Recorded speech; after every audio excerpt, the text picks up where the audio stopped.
Well, hello everyone, and welcome to the Dear John Show, Sunday, 27th of May, 2018. What a week of putting this show together this has been. Wow. Do you know what? I'm laughing, and I think it's through nerves more than anything else, because everything that could go wrong simply has gone wrong. Minor storms. Thank goodness they weren't as severe as we understood them to be. And she said she's gotten away lucky. My God Almighty. It has been. You've got a stack of paper everywhere here. I mean, if the trees are gone out of the world, you can blame me on it today because there are papers everywhere, absolutely everywhere. Nina has been in hospital. She's back out. She will be back in by the sounds of things. If she keeps getting sick, she's going to go back in. So keep Nina on your mind today for me, guys. Hello, Charlotte Rains. How are you? Nina hasn't been well. So just keep it in your prayers, keep it in your mind. Hello, Spanhill, lovely, how are you? So, Hank was going to come on. He's gone down with the flu or something. Hello, Spanhill, great seeing you in, darling. Absolutely brilliant. So, practically on my own at the minute. I'm waiting for Myrna to come in. Myrna has a couple of poems that she's going to bring for us tonight. But I've got a stack of poems, absolute stack of them. I'm not joking, yeah. God Almighty. I got a couple of quotes as well. And tonight, I'm going to give you a quote tonight to start off the show. Because I like these quotes. Nina gave me these. She also done brilliant. She had poems that she was working on from other poets. And she sent them over to me in the email. So I could not let the poets down and read their work here tonight with us. Hello, Myrna. How are you, my darling? Whoa, here she is herself. I'll bring you in now in a minute. I'm just going to give a quote. So I'll give you the first quote, and then at the end I'll give you the second quote. And the last one of the quotes, Nina, I'm sorry. Right, quote for Sunday the 27th of the 5th, 18. We were all human until race disconnected us, religion separated us, politics, as politics does, divided us, and wealth classified us. Yeah. That is how it seems to be of the day. Myrna Dupree Badro. Let me see if I can get you in. Hello, Philip. How are you? Good to see you in. And Delyn Lawson. How are you, Delyn? Diane Reed Borges. Man, they're stacking in now. Whoa. Let me see what's on the other side. Whoa, my God Almighty. They're all in. Nina Tilo's there. Look. Yeah. Diane, Svanhild, Myrna, Charlotte. I'm going to bring you in now, Myrna, to help me out here. Come on camera. Myrna Dupree Badro. Come on down. Come, John. Dear John.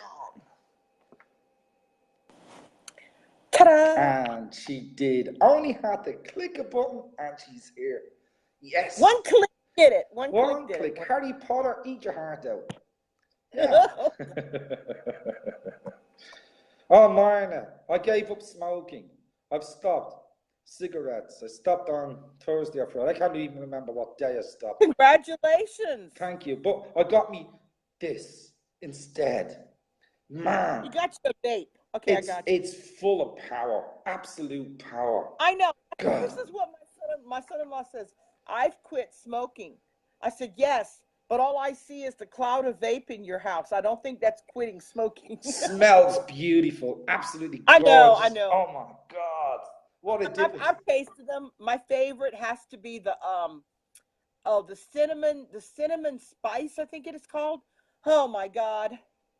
I love the blueberry. Blueberry's my favorite. No, I've not had that one. Have you not? It's absolutely I've had gorgeous. A strawberry one. That was pretty good too. Strawberry burns my throat. Hello, Vandita Darney, and welcome in, Vandita. Lovely to see you here. Myrna. What? I'm absolutely... You're going to see me in a cloud of smoke in a few minutes. I would never smoke on screen, but I can vape. It's different. It's absolutely different. Oh, Lord, listen to this. I mean, you got to be able to vape. Hello, Ed Clinton. Hello, Ed. How are you? Sorry, Myrna, say again. I said, you keep telling yourself it's different. Go ahead. Oh, it is different. It's totally different. I mean, when I take a deep inhale of the vape, I feel like I'm being saunted on the inside. It's great. It's absolutely brilliant. It gives you that warm feeling. Unlike the cigarette that nearly chokes me to death, you know. Well, I know. I know exactly what you mean. So why don't you come and be a vapor like me? Next week, come on, and the two of us Well, be vapors. actually, I'm thinking about doing just that. Are you? Very nice. Wow. Good God. We could start a fad on the Dear John show. Could you picture that? The Dear John Fad Mad Vapors. Not saying a word. Not saying.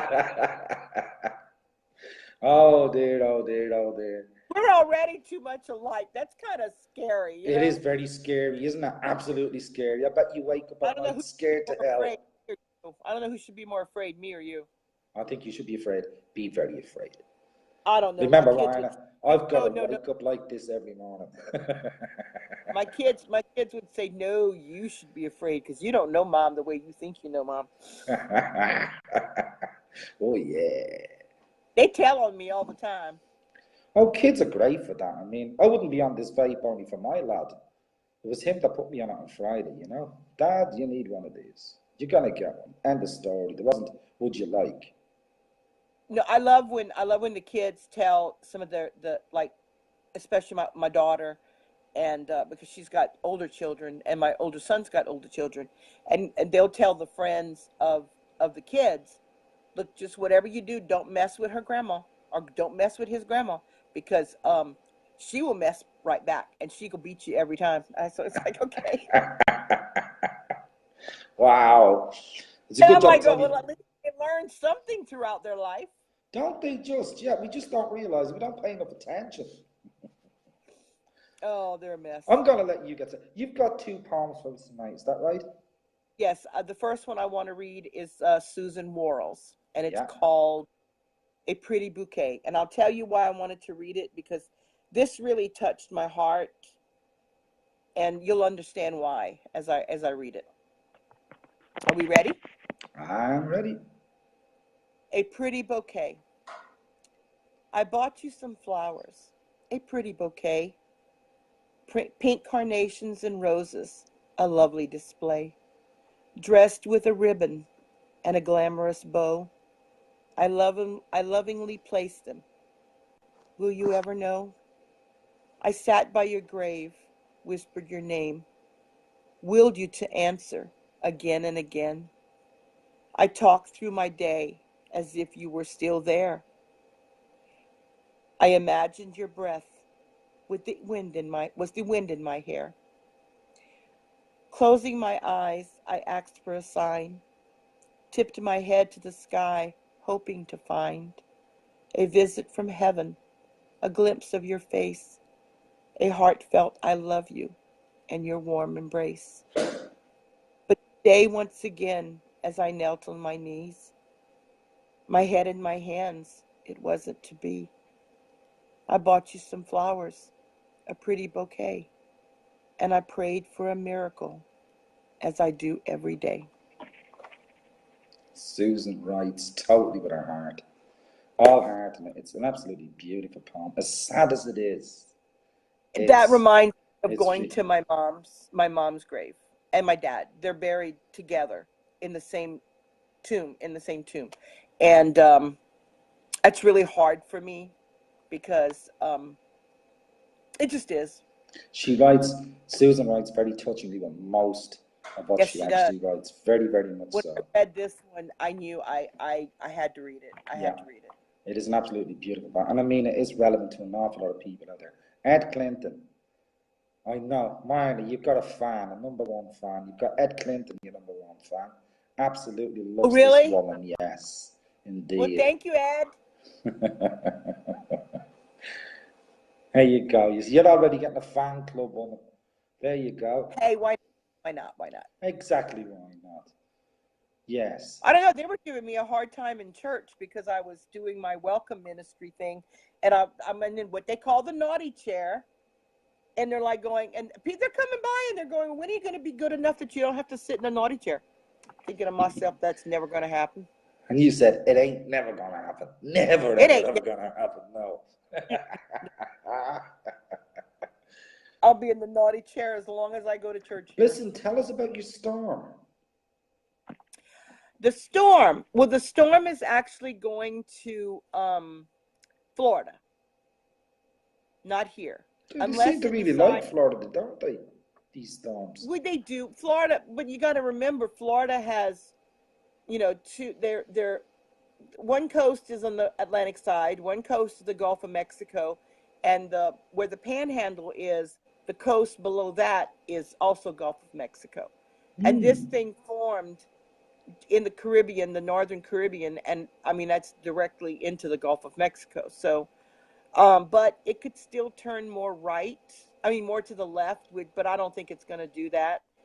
It is almost the last time I heard, I think they're expecting winds to be 60 miles per hour, which is Wow. not a hurricane, but they call this a meandering nuisance. And we've had meandering nuisances before, and I'm telling you, the amount of rainfall that comes out of that is atrocious. Ridiculous. Yeah. It's atrocious. As we've had rain every afternoon here for the past 4 days, and it's all part of this system Wow. because the moisture that starts to come in the Gulf. So I mean, we have a chance for rain this afternoon here, but it's not supposed to make landfall until I think tomorrow. So there's parts of Florida that are going to get drenched. Yeah, absolutely hammered with it. Yeah. We had a little storm by the name of Juan, and it was a hurricane.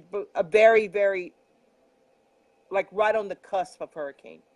But this thing kept doing loop-de-loops over us. And I'm not sure if that was the worst case of flooding here. Now, I'm not talking about what happened to New Orleans.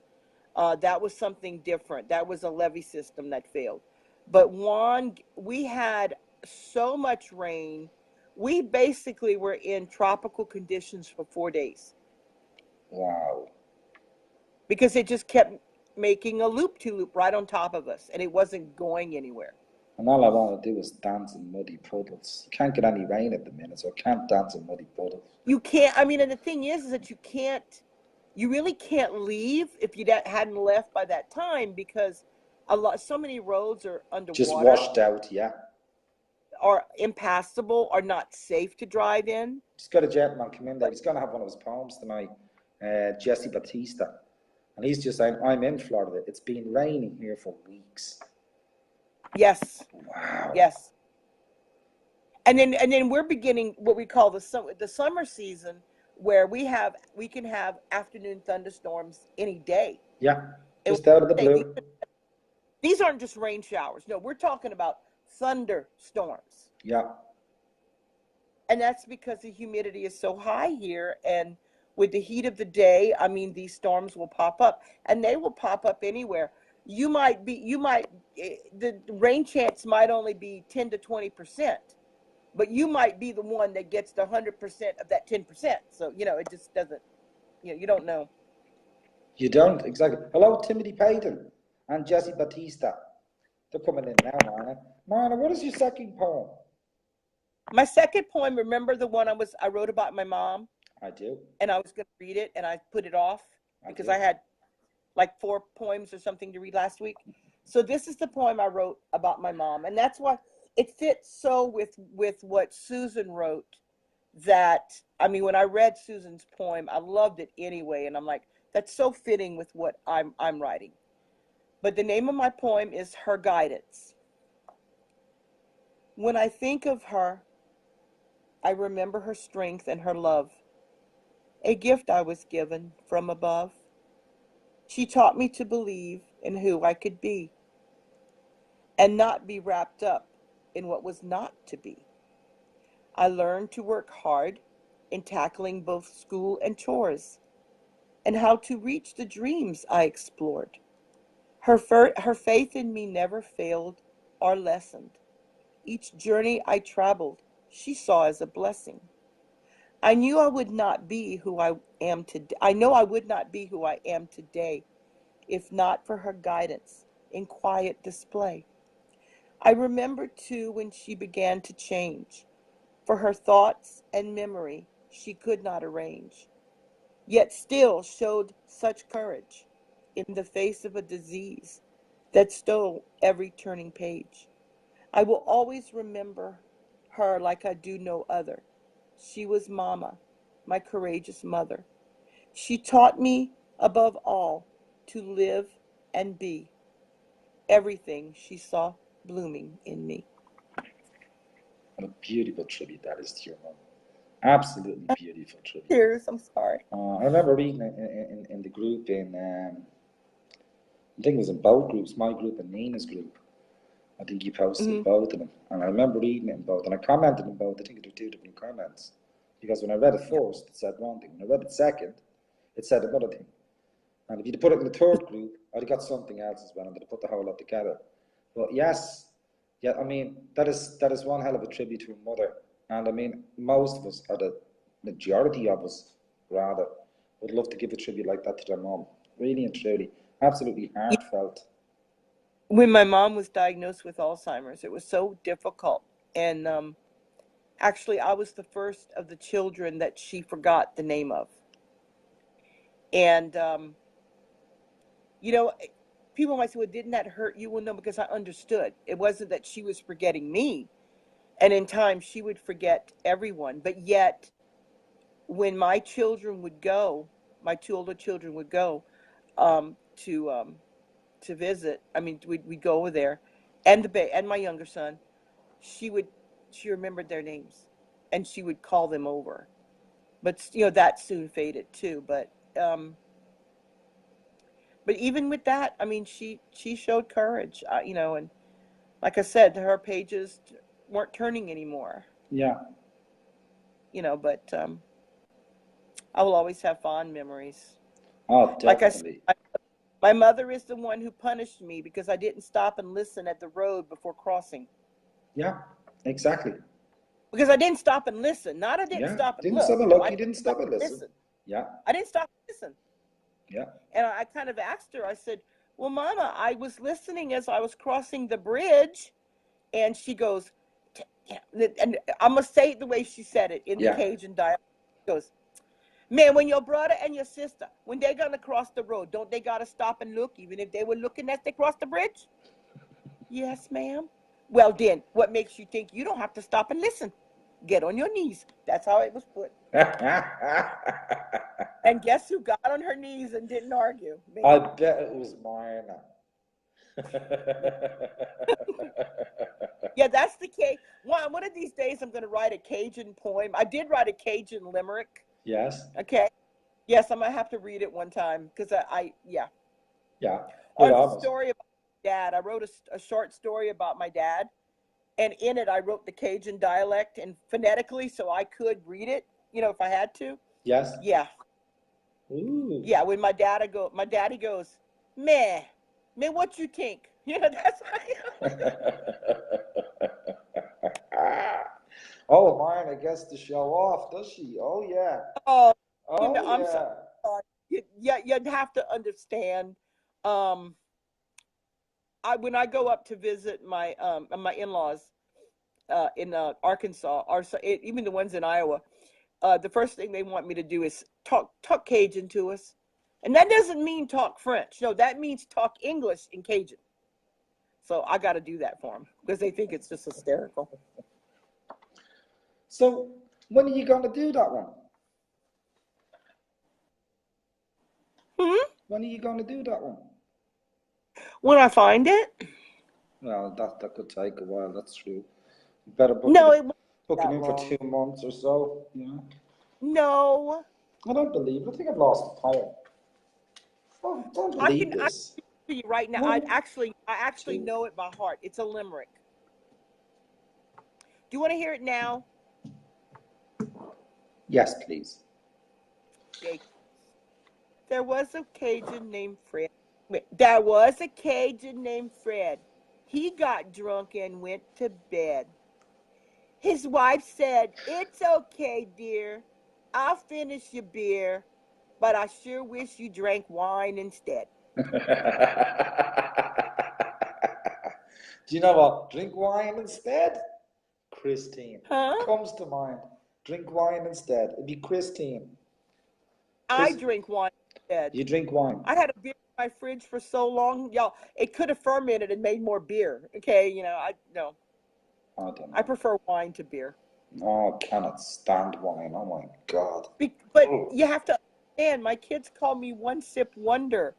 They'll give me a beer and they'll limit how much I can drink. That's how little I drink. And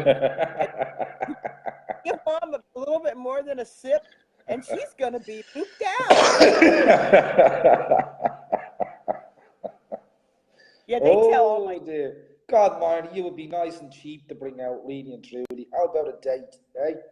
Good God Almighty. they because we always when we have a crawfish or seafood boil, whether it's shrimp, crab, or crawfish, whatever, we always have beer. There's always beer.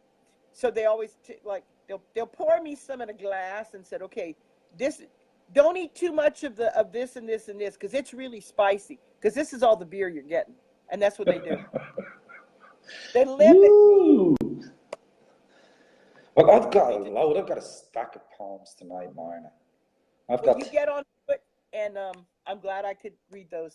I've got 10 of them to go. Oh my goodness! Yeah, I got Get on, I get got on with it. Nina's load as well as my own today. So Well, you should have sent some to me. no, you're okay. It's okay. I'll make up for it next week. You get a ton of it next week. I'll Oh, save the thank you. trees next week. Thank you. I figured that. You put I'll me to work some. I'll send you over some next week. I've got to send some to yourself and to Christine's back next week actually. Okay. Next Sunday is Christine, not this Sunday. Okay. Well, everyone, enjoy the show as always, and have a good week, y'all. Marna, thanks very much, and you have a wonderful week ahead. Stay safe, Thank you. just in case the Oh, always. swings left, okay? Well, okay, this is the thing. I kept waiting. I asked my daughter. I said, "Are you going to kidnap me?" She goes, "No, because I don't think it's coming here. But if it does, you're only 10 minutes away. We can go kidnap you then." I said, "Thanks a lot." Marna, Because that's usually when I get kidnapped. have a brilliant weekend. If you get kidnapped, I'll come over to you. How's that? Okay. Thank y'all so much. Bye Marna, bye. thanks a million. Love Bye-bye, you. darling. Love you. Love you. There's Marna. Look, never lets us down each week. What a lady. What an absolute gem of a lady. Like I said to Marna, I've got a ton of poetry here tonight. I've got 10 poems that I'm going to go through, buddy. I won't read the names of the people out on tour. I actually get to them. But I'm going to start with one tonight, and it's for our sick hostess, Nina Thilo. And I know, Nina, you're glad you're not on the camera for this one. And I'll read this now. It's called Runaway Dad by Nina Thilo. Winter was the setting, and the remnants of her heart turned cold and numb of feeling, since he chose for them to part, announcing, like reciting, from a script penned out in haste, he'd not loved her for a long while, all the years together waste. Their child upstairs and sleeping in the safety of his bed, knowing nothing of the torment that would surely lie ahead. She couldn't close the curtains, didn't want to turn off lights. Tomorrow mustn't happen. Time must stop, must stay tonight. For tonight she had a family, with her little one safe and sound. How could she tell a 4-year-old Dad wasn't staying around? He'd wake up in the morning with the smile he always had, until she'd need to break his heart, a lifetime full of sad. In utter desolation, she had begged on bended knee, please stay and bring our child up. You don't have to care for me. But his words came far too quickly. I don't want this anymore. By this he meant his wife and son. He left and slammed the door. For days she kept pretending, through her hidden tears and sobs, that Daddy was away a while to work on special jobs. She couldn't bear to do it. The coward left her to explain, to destroy the baby's happiness and watch him cry in pain. The time had come, she knew it, and she sat him on her lap. She had to tell her baby Daddy wasn't coming back. And when she finished talking, he looked up and hugged her tight. I love you, Mum, I'll be your man. It's going to be all right. I get a lump in my throat each time I read this particular piece. And I don't mean it in the comments when I read it in the group. It's so relative to my own life. What a wonderful poem. Again, another heartbreaker, and good Lord Almighty, what can I say? Nina, that is a wonderful piece to read, and I love the rhythm of the poem itself. Thanks very much for giving us that one to read, Nina, and I hope to God you are taking it easy. I don't want to absolutely run through these poems, so I'm going to do another one, and then I'm just going to have a little chat. Oh, thank you, Vandita and Charlotte. Thank you, everyone, for your comments. They're going up so fast that I can't keep in touch with them. The next one I have in is the lady that's behind the curtain down there with all you guys meeting and greeting. It's from Charlotte Rains, and it's called The Quiet Man. And this is another little peach of a poem. I love this one as well. I love all the poetry. I've got to say that. I just love all the poetry. But while I'm here, I've got to say thank you to Facebook, because I haven't said it in a while, for our platform that we have here among ourselves, all with each other. And thank Facebook for giving us that platform. They don't hassle us or jostle us or anything else. And we're just so happy to be here together. Philip, my Minecraft house looks like a phallus. Wow. You got to make me one of them, mate. I'll look it up on Google later. Then I'll understand. The Quiet Man by Charlotte Rains. Although he was a quiet man, the townsfolk walked in fear. They backed away across the road whenever he drew near. He towered strong like a mighty oak and carried a load of gun. They knew not if he had a wife, but they knew he had a son. He laboured hard to build their home and worked a job as well. Never talked about his life, and only his name would tell. Thomas was his given name, and the name his son did wear. He looked just like his father, with the same eyes and same hair. Every Sunday they attended church. Marna, am I back on live? Yes, right now? Yeah, Uh-huh. right now, yeah. It's just everybody's Yeah. told me I've paused. Yeah, so You did on my phone too. I paused. So I've got to do, I'm Paused. going to hold you there for a minute, because once you're on, I know it's going, yeah? Okay, I'm not moving. No, don't move. Don't move.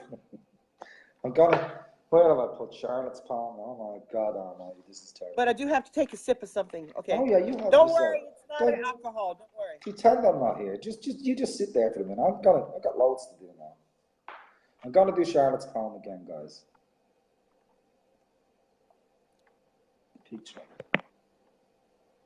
Not at the moment, Philip. I wouldn't like to see a picture of it. But at the end of the show, yeah, no problem. Be absolutely brilliant. The Quiet Man. Don't ask me. It's just something he's put up on the screen.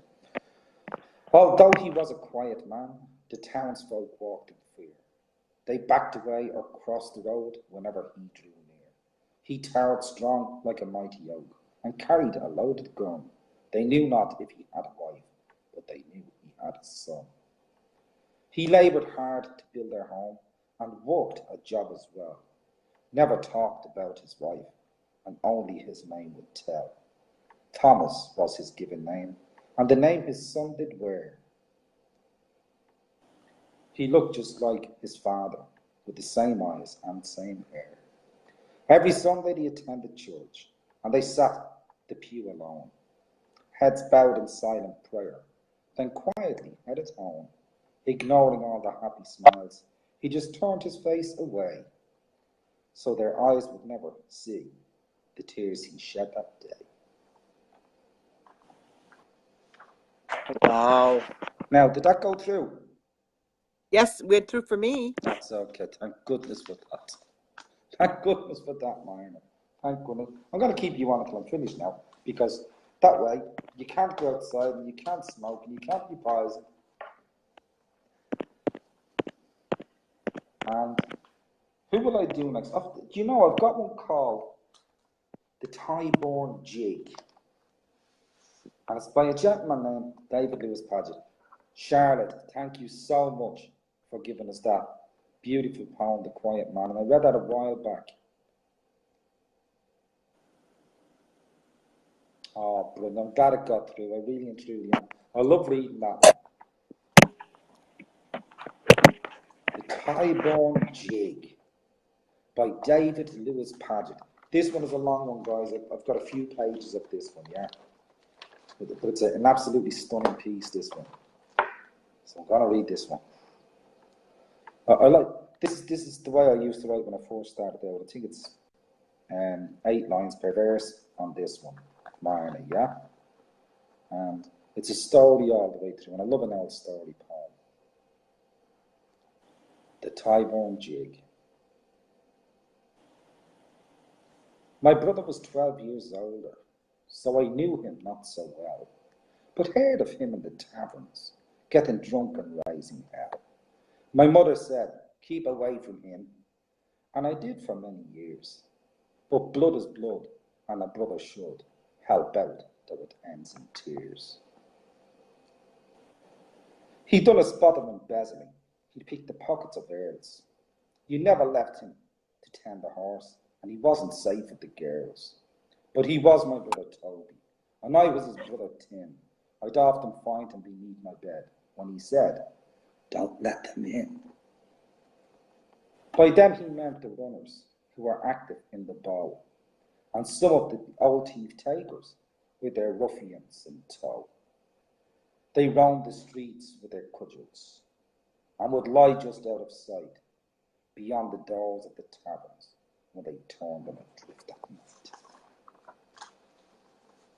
The streets were mean and far from clean, where my brother used to roam, despite the pleas of our mother, who begged him to come back home.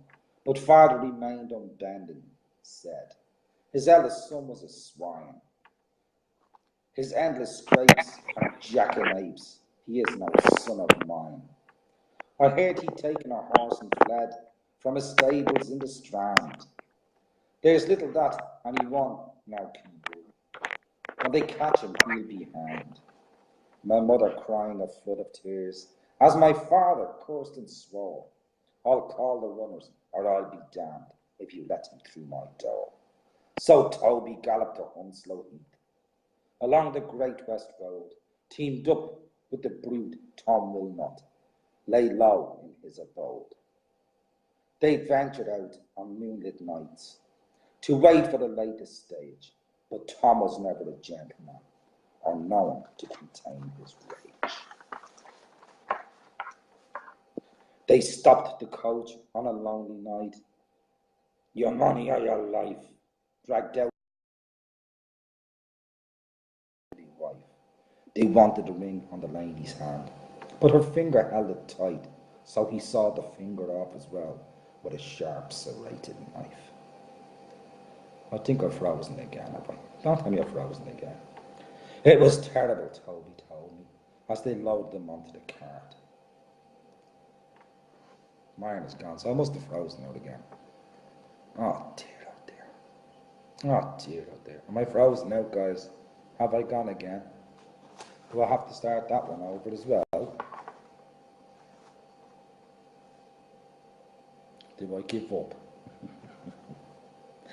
This is absolute murder tonight. Oh, mine, it was you that went off. I'm there, am I? So let's go back to the last verse.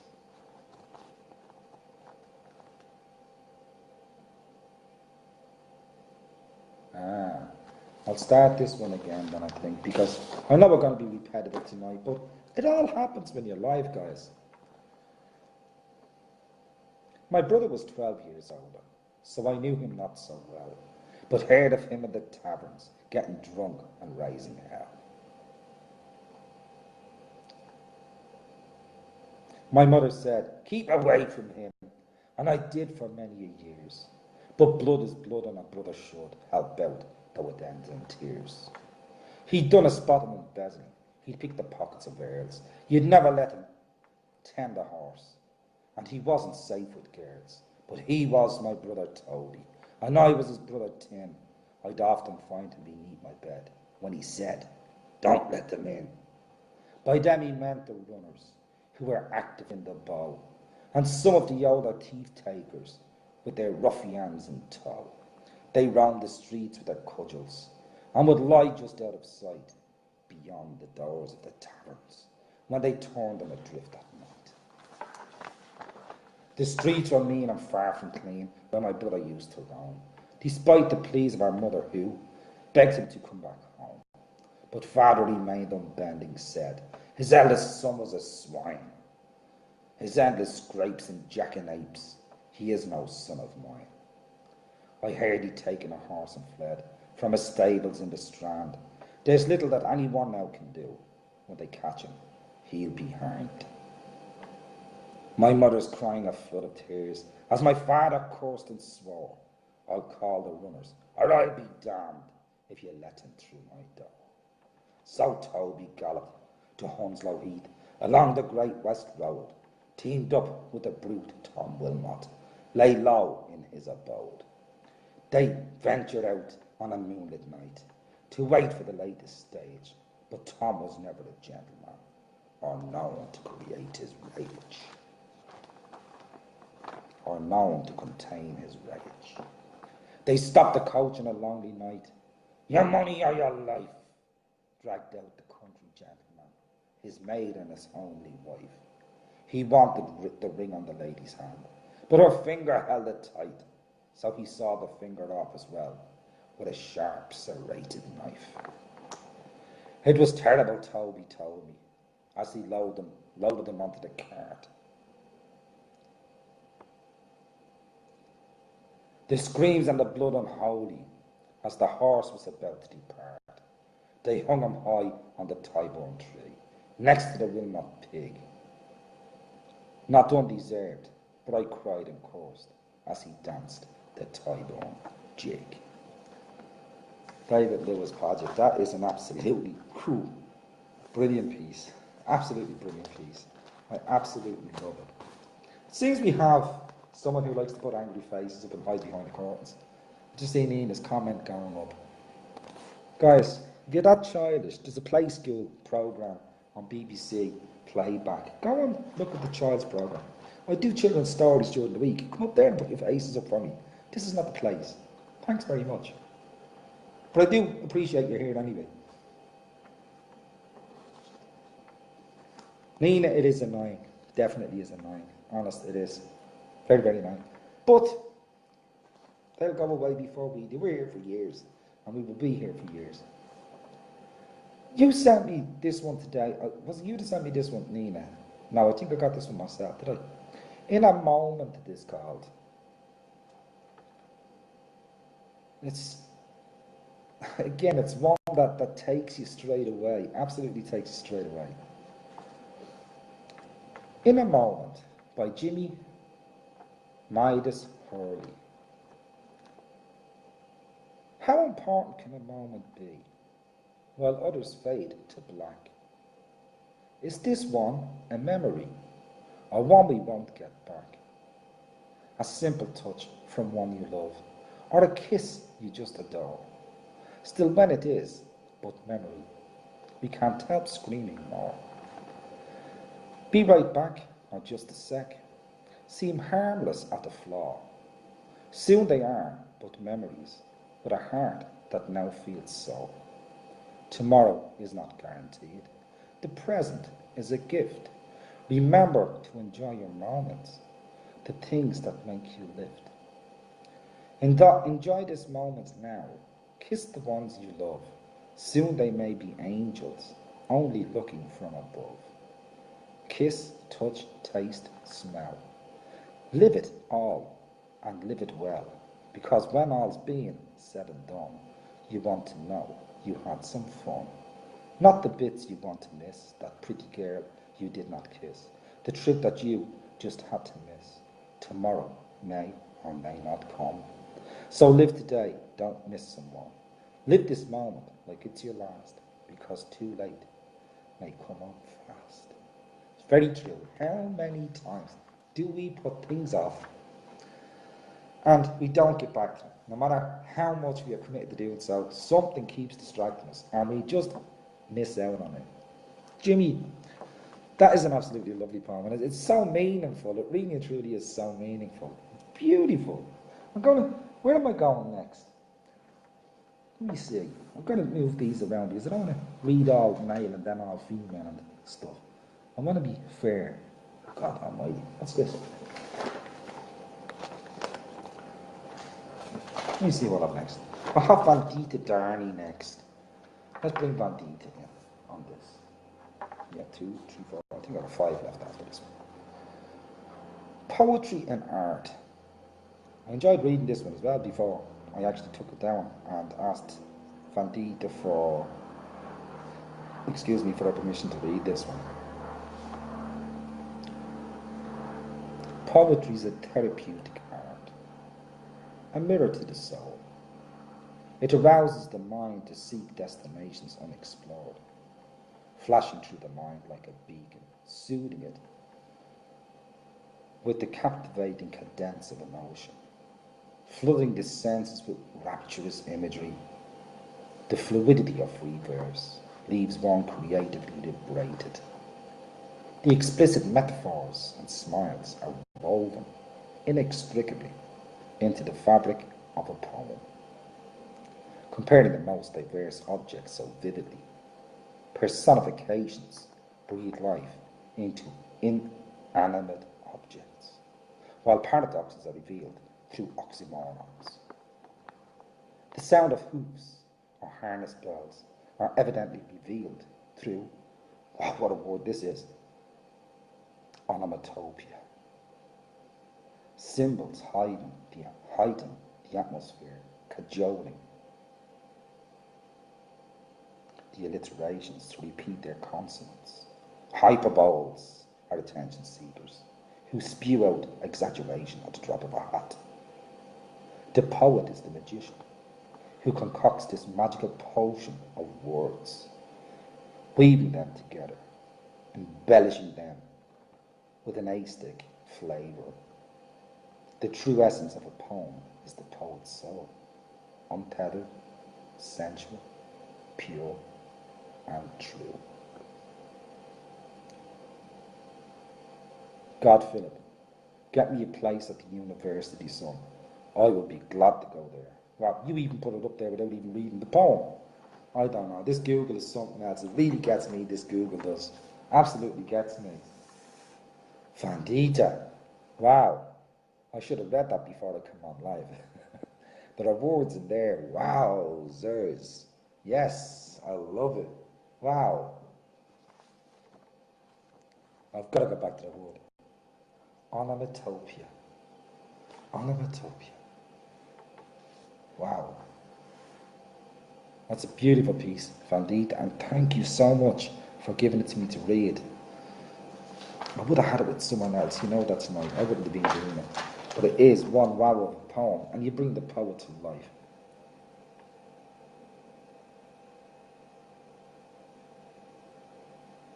Thank you, Philip. Good man. Thank you so much. This is one. We've had this lady on before, Catherine Pagano, and she gave us a lovely one. I think it was only last week.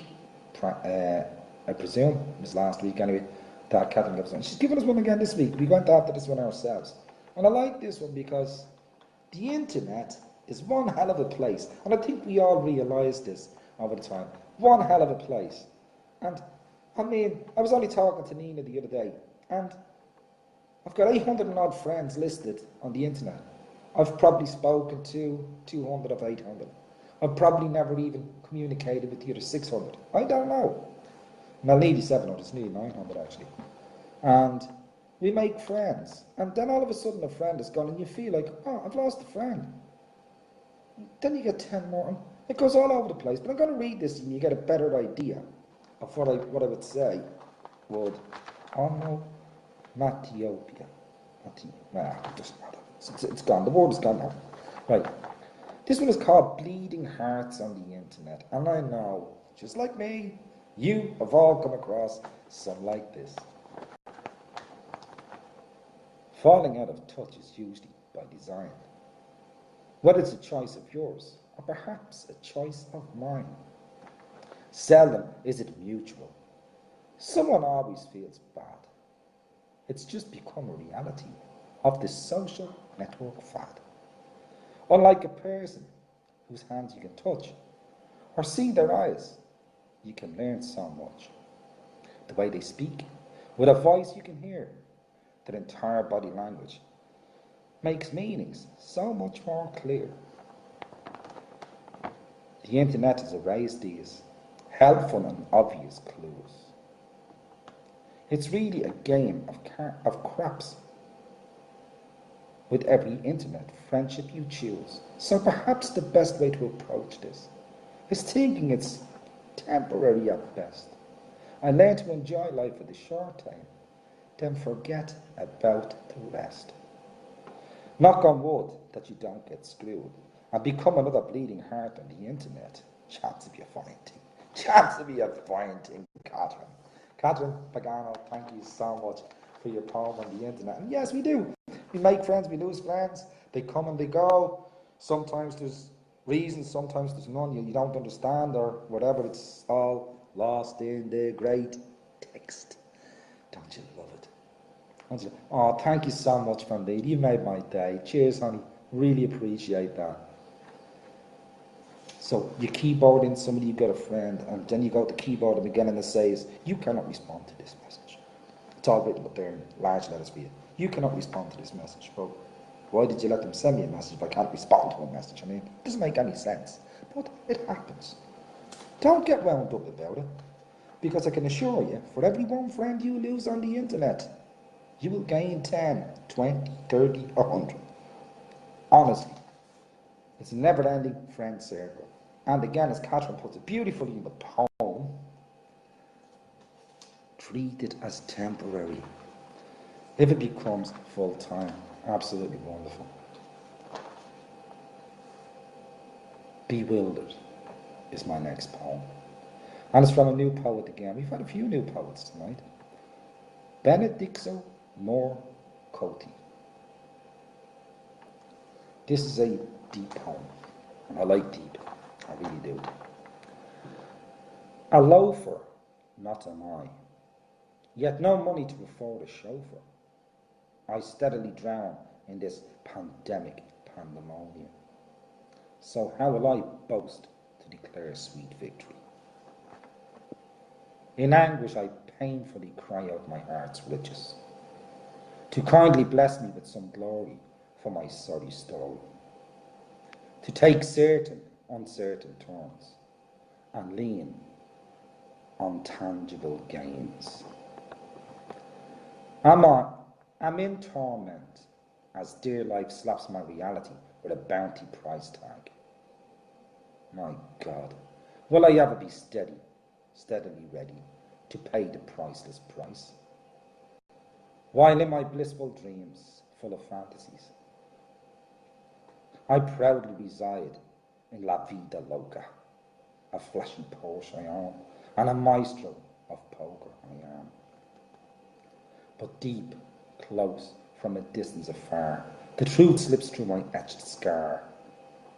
Dying agony in tones, truth and no fairy tale, as the reality bell rings, and scaredy fears I fetch from the flood of tears on my yellow pillow.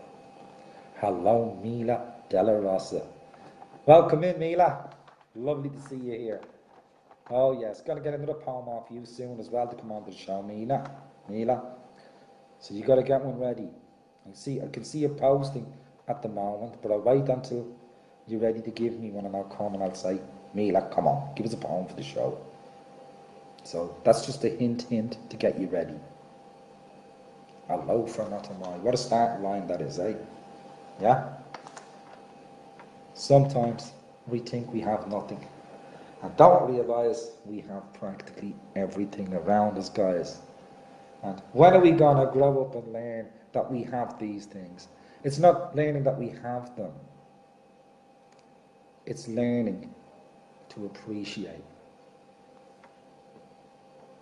Everything we have from the day of birth in our family is free. The love, the company. This is great for giving up the cigarettes. It's a comfort, but it's a cost. Yeah? Can be replaced. Family can't. Friends can't. They're very hard to replace. Benedicto, thank you so much for your poem, and hopefully we will see more of your poetry and hear more of your poetry on the show here with Dear John. This is a late comer tonight, so I'm not going to leave it till last. It was very deep, Marna, and that's I love deep poetry. People think I don't like dark poetry. It depends on where the darkness is going, I suppose. But I love deep poetry, story poetry, deep poetry. Something to get your mind. It's the poetry you've had tonight has been absolutely so diverse. It's fantastic having poetry like that to come from. Stream. How often do I stream, Philip? As often as I possibly can. Maybe 3 times a week, 4 times a week. Doing all different things. I do the poetry, I do the children's stories, I do adult stories. I just go for a walk in the park and I put on the camera. That's what I do. I just love streaming. Absolutely love streaming. There's people out there that can't get to the park, so I bring the park to them. Do you know that old saying we used to have? You might remember, it's an old saying. Muhammad didn't go to the mountain came to Muhammad. Well, if I have a person that can't get out in the wheelchair bound or the housebound, and my partner is housebound, I bring the park to them. Maybe in a camera, but at least I can bring the park to them. It's a great feeling, mate. An absolute great feeling. If more people done that, we'd have happier people on the planet. The Radiant Hues by Balveen Chima. Balveen, as you know, I've read before, and I love the artistry of her words. She reminds me of you an awful lot, Marna. You and Balveen are very, how would I put this? Your imagery in your words is second to none, absolutely second to none. And I love poems that have image, and I love being able to relate to them. A restless night, as I wait for the clock to strike 4. In a non-immaculate state, I rush up to the terraced garden. As I stand by the fountain, the cool winds awaken all my senses, while tired Agra is lulled in sleep. My eyes capture the magnificence of the pristine dome and minarets, looming large above bird sanctuaries and dark forests. The full moon lit up the shiny gown of the Taj Mahal, swirling and dancing at night, beckoning the shy gods, as courtesans must have bewitchingly swayed in their reigning mogul's court, enticing the audience in the mild-dewed hours of unruffled Agra. I drool over its magic. The monument's radiance wanes from the moon's luminosity, to be slowly consummated by the unmistakable veil of the aurora. The chiseled marble tomb where love's memory is embodied becomes the melting pot of golden and silvery hues to shroud the spirits of the enamored lovers buried in close quarters. When I read this the other day, wow, 2 weeks ago I think I seen this verse from Balveen, and I read it. And I didn't even have to read it a second time. I mean, the fountain, the Taj Mahal, the tombs, they're so well described between the words. It's like people say, read between the lines, in between the lines of that piece. There's so much, and there are so many radiant hues.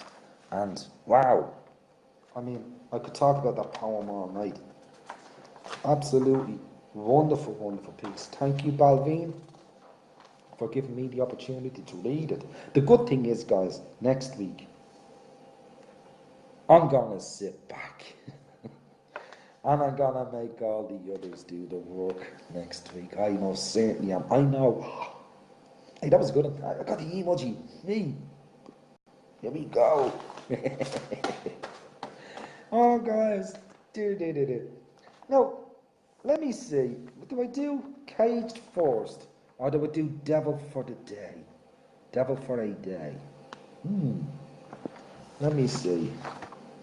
And do you know what? They're both exactly the same length.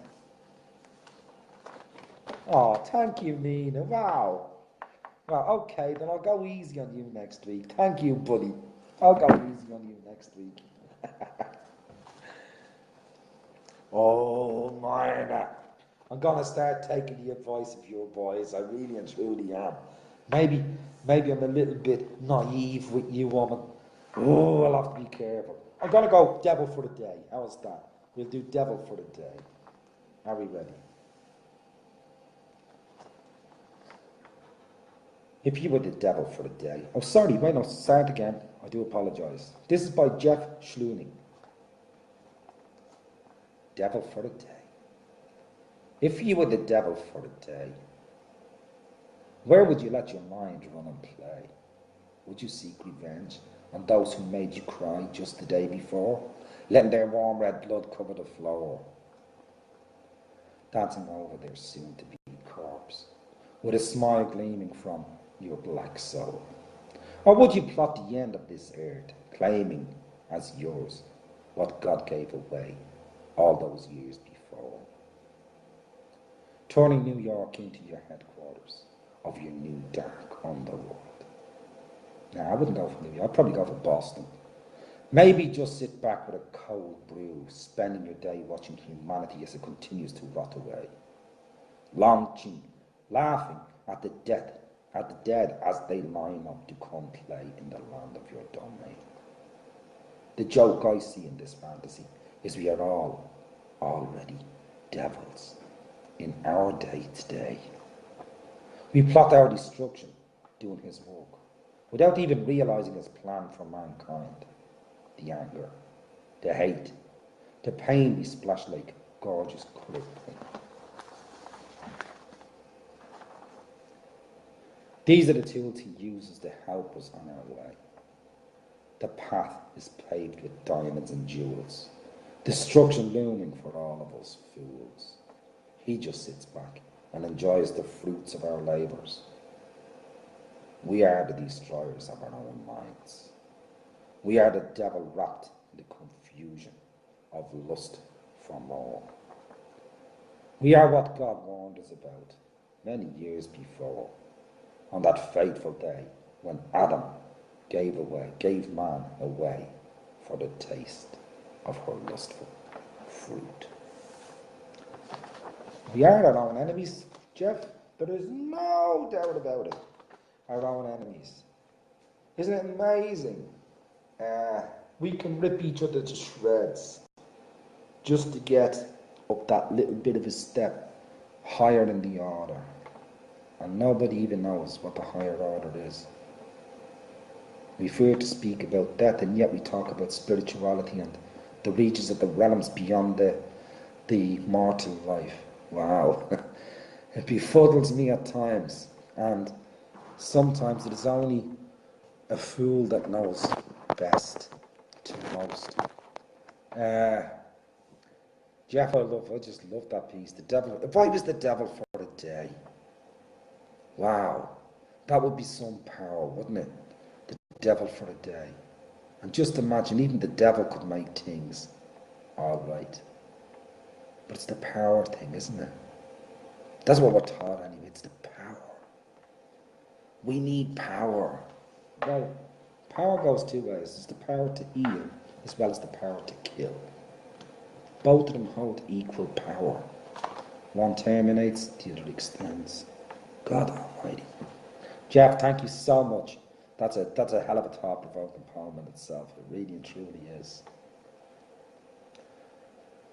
My last one tonight is from Jesse Batista. And it's called Caged. I know you're all going to really enjoy this one. I'm going to just have a little browse of it over with my eyes before I go into it. I like this one very, very much. Caged by Jesse Batista.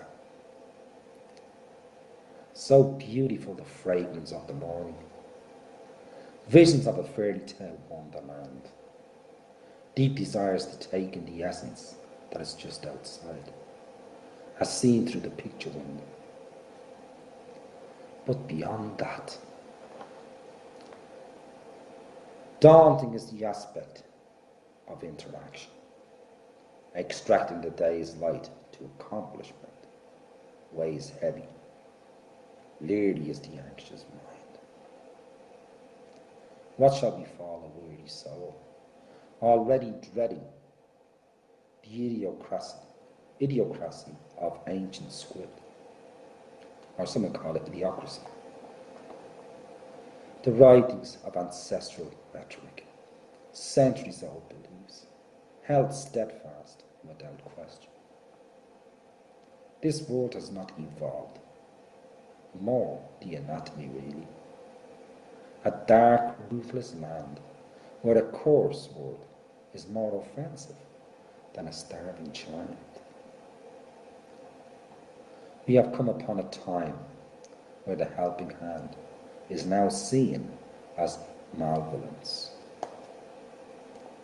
where pointing fingers has replaced one's own reflection. Delusions of grandeur come with their smiling. It's disturbing their audacity to believe a self-righteous chatterbox rather than trust their own eyes. Bloodlust in the name of nothing, but the insatiable desire to belong to something, anything, standing ground even if it means standing alone. A fable, a myth, lost to brainwashed sheep. These four walls block the chaos. My cage is not locked, but by my own hand, still contemplating the front door as night falls. Perhaps tomorrow the light will draw me out. If you listen to some of the things on the internet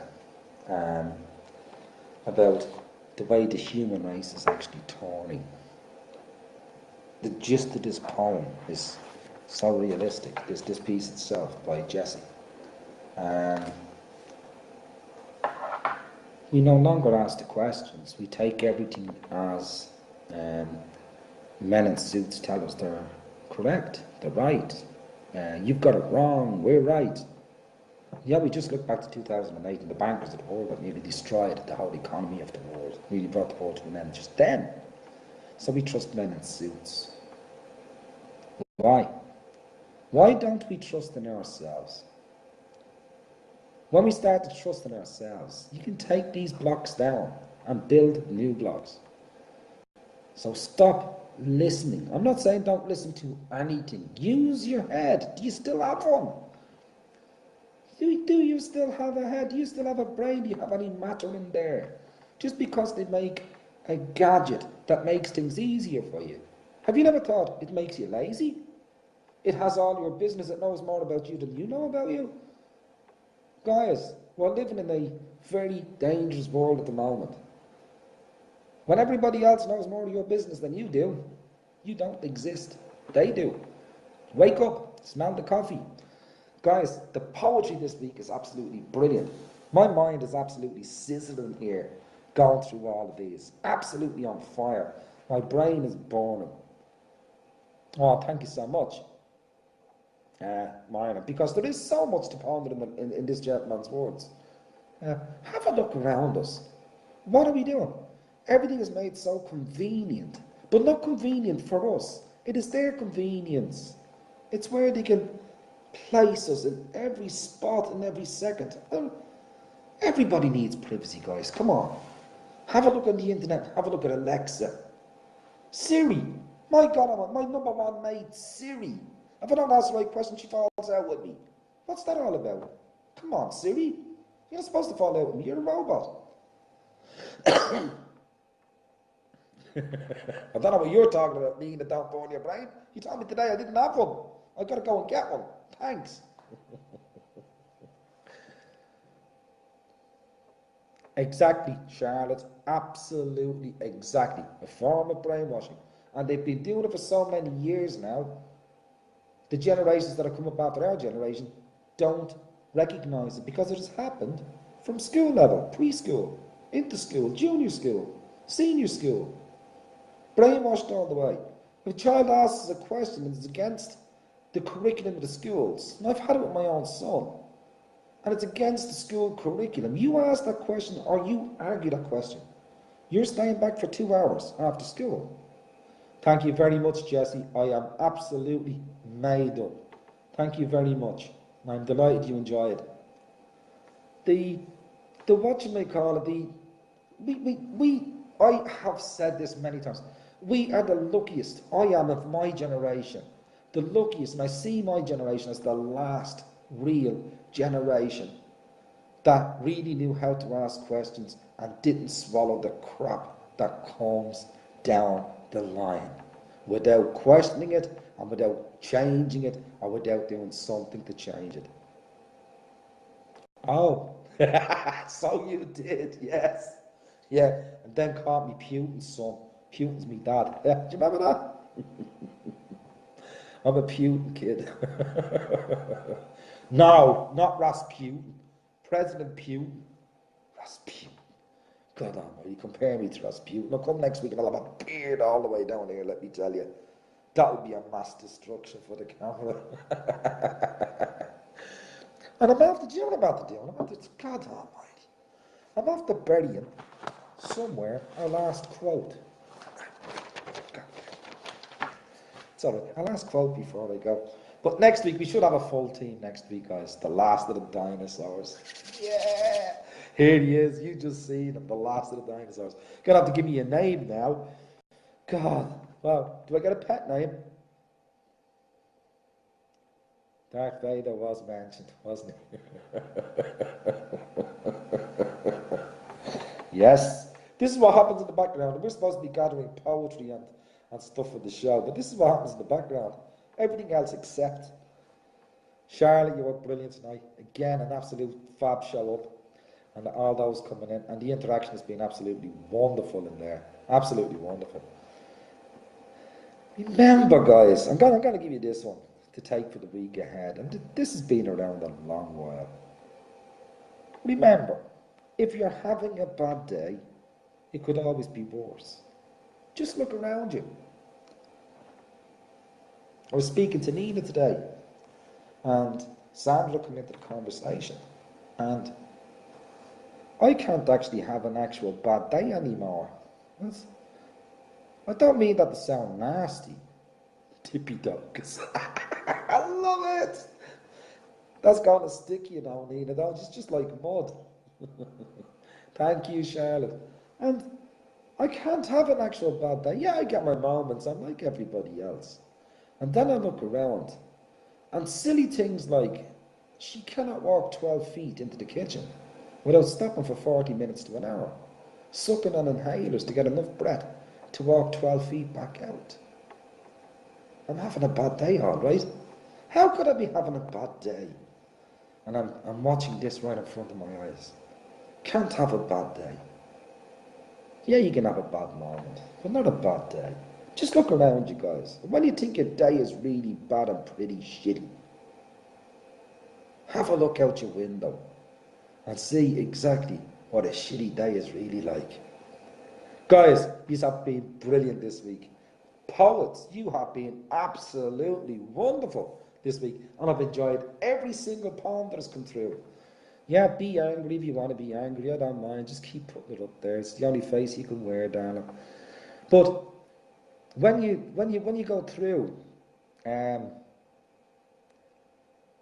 poetry groups during this week, guys, let's get loads more for next week, because wow, this week has blown me out of the water. Absolutely fantastic, fabulous poetry there tonight. And I think we started and ended just beautifully with all the posts. Marna, exactly, Jesse. Trust your own eyes. Ask the questions. If you can't trust your own eyes, there's something definitely wrong with your eyes. You're not using them properly. Thank you very much, Philip. I really appreciate that. Well, I got this far, Nina, didn't I? I really did. I got this far. I won't say alone, but yeah, I got this far. And let's see how much further I can go. I've still got to get on the bike yet, you know, do the 2.5 mile trip. So there's still a bit to go. Yeah, I'm not, touch wood, crossing my fingers. Thanks a million, Nina. Guys, have a wonderful week ahead. It's been absolutely marvellous being with you again tonight. And I wanted to say, Nina, didn't I? I forgot nearly. Um, on the 10th of June, we will have a Dear John show, and it'll be totally dedicated to Hank Buchman. We'll do a full show with Hank, so the majority of poetry you will hear will be probably, I can't go very far, minor. So we will have Hank's poetry. I will bring poetry with me as well. So if for that show you want to send me a poem to read while I'm doing the interview with Hank, send me a poem. I can only take 5 because the interview is going to be a long interview. You know how interviews go. And I hope you do get around to the show on the night it comes on. 10th of June. It'll be at 6:30 again. I'll be there anyway because I have to, because I'm bringing Hank.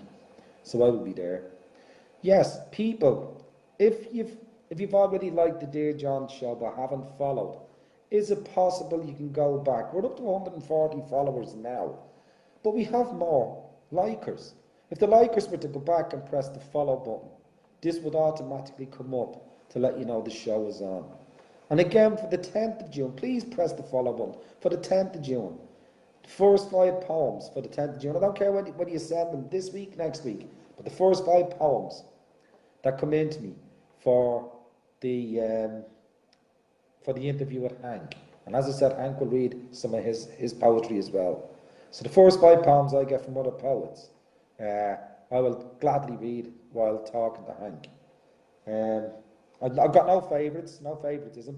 Just put on the top of the poem, if you put it in Messenger from me, put on the top of the poem for the Hank interview. I'll know what the poem is for, and the first 5 I will definitely take. I'm not a stiff, so there might be a little few more, but I'm just saying 5 for a cut-off period, yeah? Guys, have a wonderful week ahead. I've absolutely enjoyed your company tonight, and I look forward to looking this one back because, wow, I froze. Frozen! I got frozen. Frozen in. Yeah, and that's that it now, Nina? I think we covered everything, would you say? Yeah. Guys, thanks a million for coming in tonight. Have a wonderful week ahead. Nina, take care and take your medicine, woman. And if you need to get back to the hospital, just bloody well go. Don't hang around. No heroes, okay? Thank you, Marla, very much. I really appreciate that, love. And I'll see you next Sunday. Marla, Nina, I hope to see you next Sunday on the show. If them angry heads go up again, I'm going to headbutt them, I swear. Next Sunday, and I think Christine is back next Sunday as well. We'll see next Sunday. I haven't heard from Christine. I don't know if she's back or not. She's not been in tonight. So, guys, look, I wouldn't bully you, Nina. I know better than to bully you. Oh, yeah, I know better. Have a wonderful week ahead, guys. Thank you very much, Marna. And I will see you all here next Sunday. Oh, yes, am I looking forward to that. When it'll be my day off. Love you all to pieces. Have a great week ahead. I'll see you Sunday in June. Do-do-do-do.